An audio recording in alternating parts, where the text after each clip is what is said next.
दोस्तों, जब से नेटफ्लिक्स पर IC-814 रिलीज हुई है तब से ये सवाल उठाया जा रहा है कि इसमें मुस्लिम आतंकवादियों को हिंदू नाम क्यों दिए गए। क्या ऐसा करके डायरेक्टर हिंदुओं को बदनाम करने की कोशिश कर रहे हैं। ये भी पूछा जा रहा है कि अगर दो मुस्लिम आतंकियों ने अपने नाम बदलकर भोला और शंकर रखे हुए थे तो डायरेक्टर को कम से कम किसी सीन में ये तो दिखाना चाहिए था कि उनके असली नाम क्या थे। मगर डायरेक्टर अनुभव सिन्हा ने ये भी नहीं किया। और बात सिर्फ मुस्लिम आतंकवादियों को हिंदू नाम देने की नहीं है। इस फिल्म में जानबूझकर ऐसे 20 झूठ बोले गए हैं जो ये साबित करते हैं कि ये वेब सीरीज नहीं बल्कि प्रोपेगेंडा है। अगले 10 मिनट में जब हम एक एक करके इन झूठों का पर्दाफाश करेंगे तो आपके पैरों के नीचे से जमीन निकल जाएगी। आप भी ये सोचने पर मजबूर हो जाएंगे कि एक भारतीय डायरेक्टर ही एक फिल्म बनाकर भारत को नीचा कैसे दिखा सकता है। वेब सीरीज में सबसे पहले तो इस बात पर विवाद हो रहा है कि भैया आपने मुस्लिम आतंकवादियों को हिंदू नाम क्यों दिया। इसके डिफेंस में यह कहा जा रहा है कि डायरेक्टर ने आतंकवादियों को हिंदू नाम नहीं दिया, बल्कि जो आतंकी थे उन्होंने ही अपने नाम बदल लिए थे। ठीक है भाई, आतंकवादियों ने अपने नाम बदल लिए थे, मगर इंडियन इंटेलिजेंस एजेंसीज को फ्लाइट हाईजैकिंग के अगले ही दिन पता चल गया था कि आतंकियों के असली नाम क्या है। इतना ही नहीं, ये तक पता चल गया था कि ये आतंकी पाकिस्तान के किस शहर के रहने वाले हैं। मगर हैरानी है कि इसके बावजूद अनुभव सिन्हा ने किसी सीन में यह दिखाने की कोशिश नहीं करी कि जो आतंकी फ्लाइट के अंदर अपने नाम भोला और शंकर बता रहे हैं उनके असली नाम भोला और शंकर नहीं बल्कि मिस्त्री जहूर इब्राहिम और शाकिर है। इतना ही नहीं, एजेंसीज ने यह तक पता लगा लिया था कि मिस्त्री जहूर इब्राहिम कराची की अख्तर कॉलोनी का रहने वाला था और शाकिर सुकूर शहर का था। मगर हैरानी है कि अनुभव सिन्हा ने एक भी जगह ये एस्टैब्लिश करने की कोशिश नहीं करी कि प्लेन के अंदर जो आतंकी हैं वो पाकिस्तान से हैं और ISI के कहने पर ही वो पूरी हाईजैकिंग की गई थी। ISI का नाम लेना तो दूर, अनुभव सिन्हा तो पाकिस्तान का नाम लेने से ऐसे बचते रहे हैं जैसे गांव देहात की औरतें शादी के बाद अपने पति का नाम लेने से बचती हैं। अगर आपको लग रहा है कि फिल्म में सिर्फ यही मक्कारी दिखाई गई थी तो थोड़ा सा सब्र करो भैया। सीरीज में यह भी दिखाया गया है कि कैसे रॉ के एजेंट इस हाईजैकिंग की इंफॉर्मेशन हासिल करने के लिए नेपाल के एक नागरिक की पिटाई करते, जबकि हैरानी यह है कि असल में ऐसा कुछ हुआ ही नहीं था। मतलब एक तरफ अनुभव सिन्हा ने आतंकियों का मानवीय चेहरा दिखाने की कोशिश करी, भारत सरकार के अधिकारियों को मूर्ख बताया और जब इतने पर भी उनका पेट नहीं भरा तो उन्होंने ये भी दिखा दिया कि कैसे रॉ के लोग मासूम नागरिकों का टॉर्चर भी करते हैं। मतलब जो चीज कभी हुई नहीं वो भी इसलिए दिखा दी गई ताकि भारत की सिक्योरिटी एजेंसीज को नीचा दिखाया जा सके। मतलब एक तरफ डायरेक्टर अपनी ही सिक्योरिटी एजेंसी को नीचा दिखा रहा है, वहीं उसने ऐसा काम भी कर दिया जिससे पाकिस्तान की खुफिया एजेंसी की लॉटरी लग गई। खैर, कैसे लगी वो लॉटरी और क्या काम किया इसके लिए डायरेक्टर ने। लेकिन इससे पहले कि हम लोग वीडियो में आगे बढ़े, आपके फायदे की एक बात मैं आपको बताना चाहता हूँ फटाफट से। और देखो, जैसे मैंने फायदा बोला कैसे आपके कान खड़े हो गए। तो भाई एक ऐप के बारे में मैं आपको बताना चाहता हूँ जहां पर थोड़ा सा टाइम इन्वेस्ट करो, कुछ नया सीखो और कमाओ कुछ पैसे। हुई ना फायदे की बात। जी हाँ, मैं बात कर रहा हूँ बिनोमो के बारे में। आपको जानकर खुशी होगी कि आप चार्ट देखकर एक ट्रेड अप या डाउन करके ट्रेड अमाउंट का 90% तक प्रॉफिट कमा सकते हो। इसके लिए सबसे पहले मैंने बिनोमो पर रजिस्ट्रेशन किया, 15 सेकंड में हो गया। फिर मैंने अपना पहला डिपॉजिट 3000 INR का किया, रोजाना 2-3 बार ट्रेडिंग शुरू करी। अब मैं आपको दिखाता हूँ ये काम कैसे करता है, बस आपको मेरे साथ रिपीट करना है। ये देखिए, केवल 1 मिनट में कुछ अमाउंट कमा लिया है और मैं अब इसे विड्रॉ भी कर सकता हूँ। बिनोमो VIP बनने के भी बड़े फायदे हैं। 2 फायदे मैं आपको बता देता हूँ। पहला, मिलेगा एक पर्सनल मैनेजर आपको जो आपके सभी मार्केट रिलेटेड और ट्रेडिंग वाले सवालों के जवाब देगा ओनली ऑन बिनोमो VIP। दूसरा फायदा, हर हफ्ते आपको आपके लॉसेस का 10% अमाउंट कैशबैक में मिल जाएगा only on Binomo VIP। Description में लिंक दिया, उस पर क्लिक करो और बिनोमो को अपने लाइफस्टाइल का हिस्सा बनाओ। जब चाहे तब ट्रेडिंग का मजा उठाओ। वीडियो में आगे आओ। और जैसे कि हमने आपको बताया कि अनुभव सिन्हा ने एक तरफ अपनी ही सिक्योरिटी एजेंसी को जुल्म ढाने वाली बता दिया और दूसरी तरफ ऐसा काम कर दिया जिससे पाकिस्तान खुश हो गया।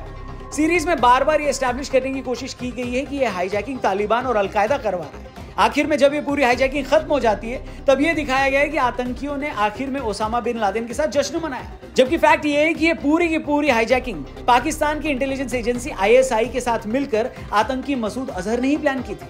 और इस प्लेन हाईजैकिंग के बाद भारत सरकार ने जिन आतंकियों को छोड़ा था उसमें मसूद अजहर के अलावा उमर शेख और मुश्ताक जरगर ये सभी पाकिस्तान के नागरिक थे। सवाल ये कि ये पूरी हाईजैकिंग ISI के इशारे पर की गई। जिन हाई प्रोफाइल आतंकियों को इस हाईजैकिंग के बदले छुड़वाया गया, आखिर क्यों अनुभव सिन्हा ने पूरी वेब सीरीज में इस बात को छिपा कर रखा?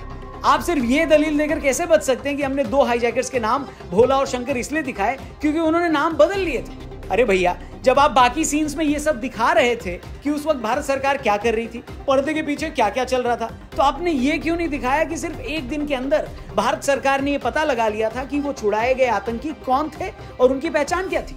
आखिर क्या रीजन है कि पूरी वेब सीरीज में अनुभव सिन्हा ने भारत सरकार के मंत्रियों को मूर्ख और उस वक्त के अधिकारियों को कार्टून की तरह दिखाया?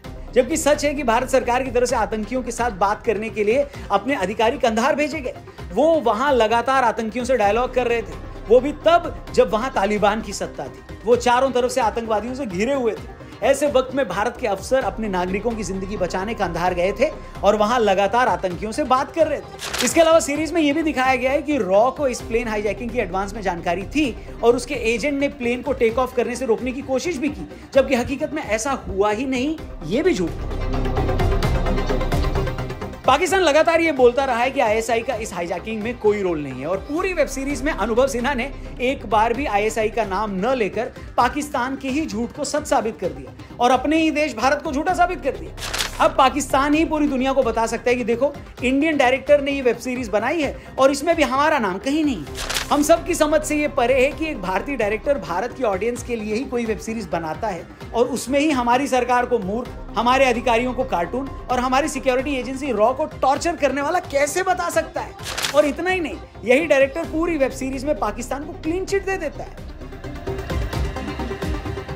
बहुत से लोग ये सवाल तो कर रहे हैं, लेकिन इनके पीछे अनुभव सिन्हा की सोच कैसी है वो कोई नहीं बता पा रहा है। वो मैं आपको बताता हूं। अनुभव सिन्हा की पॉलिटिकल सोच क्या है ये किसी से छिपी नहीं है, तो उन्होंने अपनी इसी सोच का इस्तेमाल इस वेब सीरीज को बनाने में किया। उन्हें अच्छे से पता था कि इसमें पाकिस्तान और इस्लामिक आतंकवादियों का हाथ है, मगर उन्हें लगा कि अगर उन्होंने वेब सीरीज में पाकिस्तान और इस्लामिक आतंकवादियों के नाम लिए तो भारत और पाकिस्तान में बैठा एक बड़ा सेक्शन नाराज ना हो जाए। अनुभव सिन्हा को लगा होगा कि अगर उन्होंने हाईजैकर्स की असल आइडेंटिटी रिवील कर दी तो भारत में बैठे राइट विंग के लोगों को मुद्दा ना मिल जाए, वो एक साइड को टारगेट ना करने लगे।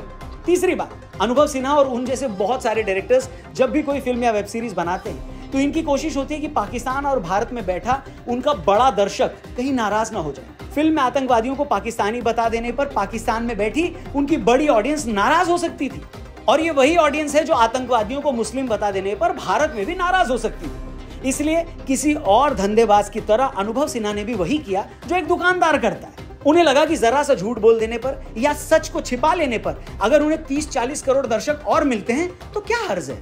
लेकिन अनुभव सिन्हा यहीं पर नहीं रुके। उन्हें अच्छे से पता था कि जब ये हाईजैकिंग हुई तो उस वक्त भारत में किसकी सरकार थी, तो उन्होंने हाईजैकिंग की इस पूरी घटना को उस पार्टी और उसके ब्यूरोक्रेट्स को नीचा दिखाने के एक एक मौके के तौर पर लिया। तभी तो वो अजीत डोभाल के कैरेक्टर को एक कार्टून की तरह दिखा दी। ब्रजेश मिश्रा जी उस वक्त नेशनल सिक्योरिटी एडवाइजर थे, उन्हें ऐसे अधिकारी के तौर पर दिखाया जाता है जिसे पता ही नहीं कि क्या करना है। और इसके उलट वो पूरी वेब सीरीज में यह साबित करने की कोशिश करते हैं कि आतंकी भी आपकी और हमारी तरह के नेक इंसान हैं। और ये साबित करने के लिए वो ये दिखाते हैं कि कैसे आतंकी महिला एयर होस्टेस को पानी ऑफर करता है। वो बताते हैं कि कैसे एक आतंकी ने पायलट के फ्लाइट में सिगरेट पीने से मना करने पर खुद भी सिगरेट नहीं पी। दूसरी तरफ यही आतंकी बार बार फ्लाइट में घूम घूम कर लोगों को ये कह रहे थे कि इस्लाम हिंदू धर्म से अच्छा है और आप लोग हिंदू धर्म छोड़कर मुसलमान बन जाओ। मगर अनुभव सिन्हा को ये सब बातें अपनी रिसर्च में नहीं पता लगी और उन्होंने फिल्म में ऐसा कुछ दिखाया भी नहीं। वाह। 3-4 बार हमें स्पीच दी थी कि आप इस्लाम धर्म अपना लो, इस्लाम धर्म बहुत अच्छा है, आपके हिंदू धर्म से बहुत अच्छा है। तो उस वक्त फ्लाइट के क्रू मेंबर रहे अनिल शर्मा जी इस पूरे प्रोपेगेंडा से इतने हर्ट हो गए कि उन्हें कहना पड़ा कि कोई इंसान इतना कैसे गिर सकता है। अभी भी जो लोग इनकी तरफदारी कर रहे हैं वो तो यही कह रहे हैं कि वो बहुत सारा more people are watching it, पर मेरे हिसाब से कहीं एक ज़मीर नाम की भी चीज़ होनी चाहिए जो शायद नहीं इन लोगों नहीं होगी। इनका सवाल ये दोस्तों कि जब कश्मीर फाइल्स और केरला स्टोरी जैसी सच्ची कहानियों पर फिल्म बनती है तो यही लोग ना उन फिल्मों को प्रोपेगेंडा बताते हैं, उस सच्चाई को एक्सेप्ट नहीं करते। मगर जब खुद इन्हें सच्ची कहानी पर फिल्म बतानी होती है, बनानी होती है, तो उसमें भी सच को ऐसे तोड़ मरोड़ कर पेश करते हैं कि जो गुनहगार हैं वो तो मसीहा लगें और आपकी अपनी ही सरकार उसमें मूर्ख और जाहिल दिखे। इसलिए ऐसे लोगों को मैं बौद्धिक आतंकवादी कहता हूं। एक आतंकवादी वो होते हैं जो हाथ में बंदूक लेकर आतंक फैलाते हैं और एक आतंकी वो होते हैं जो अपनी आर्ट के जरिए अपना एजेंडा फैलाते हैं। बॉलीवुड के इसी एजेंडे पर हमने इसी साल एक वीडियो बनाकर आपको दिखाई थी कि कैसे कुछ फिल्म वाले सालों से अपना प्रोपेगेंडा चलाकर हिंदू धर्म को बदनाम कर रहे हैं। इसी साल नेटफ्लिक्स पर एक फिल्म आई थी अन्नपूर्णी, जिसमें एक हिंदू लड़की एक कंपटीशन में बिरयानी बनाने से पहले नमाज पढ़ती है। उस लड़की का मुस्लिम बॉयफ्रेंड उसे बताता है कि वाल्मीकि रामायण में लिखा है कि भगवान राम तो मांस खाते थे। इसके अलावा भी फिल्म में बहुत बकवास की गई थी और जब इस पर सोशल मीडिया पर विवाद हुआ तो फिल्म को नेटफ्लिक्स से हटा लिया गया। इसके अलावा न जाने ऐसी कितनी हिंदी फिल्में हैं जो सनातन के ऐसे अपमान से भरी पड़ी हैं। 1957 में एक फिल्म आई थी मदर इंडिया, उसमें दिखाया है कि सुखीलाल का कैरेक्टर हीरोइन का रेप करता है। रेप वाले सीन से पहले दिखाया गया था कि कैसे वो आरती कर रहा है। उसी तरह 80s में आई राम तेरी गंगा मैली फिल्म में हीरोइन बनारस के घाट पर मदद मांगती है तो एक पंडित उसके साथ दुष्कर्म करता है। वहां भी पंडित ओम नमः शिवाय का जाप कर रहा होता है। इसी तरह 1982 में अमिताभ बच्चन, राखी और विनोद मेहरा की फिल्म आई थी बेमिसाल। इस फिल्म के एक सीन में अमिताभ बच्चन कहते हैं, या यूं कहें कि डायलॉग राइटर उनसे कहलवाते हैं कि यूं तो सारे हिल स्टेशन अंग्रेजों ने बसाए थे, मगर कश्मीर इकलौता ऐसा हिल स्टेशन है जिसे मुगलों ने खोजा। मतलब जिस कश्मीर का नाम ही ऋषि कश्यप के नाम पर है, उसे राइटर डायरेक्टर ने बड़ी बेशर्मी से मुगलों की खोज बता दिया। और प्रोपेगेंडा का आलम यह है कि IC-814 में पूरी वेब सीरीज में मुस्लिम आतंकी को हिंदू बनाकर पेश किया गया। वहीं जो चक दे इंडिया फिल्म रंजन नेगी की जिंदगी पर बनी थी, उसमें हिंदू कैरेक्टर को फिल्म में कबीर खान बना दिया। मतलब जहां चीज खराब हो तो वहां मुस्लिम भी हिंदू हो जाता है, और जहां चीज अच्छी हो, काम बढ़िया हो, तो वहां हिंदू को मुस्लिम दिखा दो और उसे हीरो बना दो। मतलब अगर पूरी दुनिया में बेशर्मी और दोगलेपन की ऐसी कोई दूसरी मिसाल मिलती हो तो प्लीज कमेंट करके बताइएगा, क्योंकि मुझे तो नहीं मिली भैया हैं। और ये पूरा इकोसिस्टम काम कैसे करता है, इसे अगर आप समझना चाहते हैं तो इस तरह से समझिए कि जब 26/11 का मुंबई हमला हुआ तो उस वक्त कसाब हिंदू दिखने के लिए अपने हाथ में कलावा पहन रखा था उसने। ISI ने जानबूझकर ऐसा किया था ताकि एक बार देखने पर वो हिंदू लगे और किसी को उस पर शक ना हो। बाद में इसी कलावे के बेस पर कसाब को हिंदू बताकर पाकिस्तान में प्रचार किया गया, और भारत में उर्दू अखबार के एक सीनियर एडिटर ने तो मुंबई हमले को RSS की साजिश तक बता दिया था। इसी तरह अगर IC-814 के हाईजैकर्स अपना नाम भोला और शंकर रखते हैं और भारत का एक डायरेक्टर वेब सीरीज में बिना उनकी असली पहचान बताए उन्हें भोला और शंकर ही बताता है, तो एक तरह से वो उन आतंकियों के प्रोपेगेंडा को ही तो आगे लेकर जा रहा है। बताइए, जैसा मैंने कहा, अगर पूरी सीरीज में कहीं ये नहीं बताया जाता है कि उन आतंकवादियों की मुस्लिम आइडेंटिटी क्या थी, तो पाकिस्तान तो यही ना कहेगा कि देखो देखो, हमने तो पहले ही कहा था कि वो हाईजैकिंग हमने नहीं करवाई, ये तो भारत के ही लोग थे, भोला और शंकर ही थे। मतलब आप समझ रहे हैं कि कसाब को कलावा पहनाकर पहले हिंदू बताया जाता है, फिर उसे हिंदू साबित करने के लिए इकोसिस्टम का आदमी उस पर किताब लिख देता है। उसी तरह आतंकवादियों को हिंदू नाम दिए जाते हैं और फिर उन आतंकवादियों से हमदर्दी रखने वाले उनका सिर्फ हिंदू नाम बताकर उस प्रोपेगेंडा पर मुहर भी लगा देते हैं। इसलिए जो लोग ये फालतू दलीलें दे रहे हैं ना कि डायरेक्टर ने तो वही दिखाया था जो था, उन्हें खुद नहीं पता कि वो किसी नैरेटिव को सपोर्ट कर रहे हैं, वो खुद एक झूठ को सच साबित करने में कुछ लोगों की मदद कर रहे हैं। बाकी और इसमें क्या ही कहा जाए। इसलिए हम जब भी अपने सामने ये सब देखते हैं तो ऐसा लगता है कि जब भी कोई इस तरह का झूठ परोसने की कोशिश करे तो हम सब उसका भांडाफोड़ करें और दुनिया को ये बताएं कि आखिर सच क्या है। अगर आप भी इस वीडियो में कई बातों से अग्री करते हैं तो इसे अपने दोस्तों के साथ जरूर शेयर करिएगा, ताकि उन्हें भी ये पता लग सके कि सिनेमा के नाम पर भी लोग कैसे कैसे खेल कर जाते हैं बॉस। इसलिए इस वीडियो को जरूर शेयर करिएगा, और जाने से पहले एक बार फिर से याद दिला दूं, डिस्क्रिप्शन में लिंक है, उस पर क्लिक करके बिनोमो को डाउनलोड करना मत भूलना, क्योंकि क्या पता ट्रेडिंग आपकी किस्मत बदल दे। जल्दी करो। आपके गोल्स क्या हैं? अच्छा बॉडी, अच्छा ट्रेनिंग कीजिए और अच्छा पैसा, और डाउनलोड कीजिए बिनोमो। साइन अप कीजिए बिनोमो पर, ट्रेडिंग स्टार्ट कीजिए और रिजल्ट देखना स्टार्ट कीजिए। Keep going and you can gain. Thank you for watching. जल्दी मिलते हैं यहीं पर। अपना ख्याल रखिए। जय हिंद।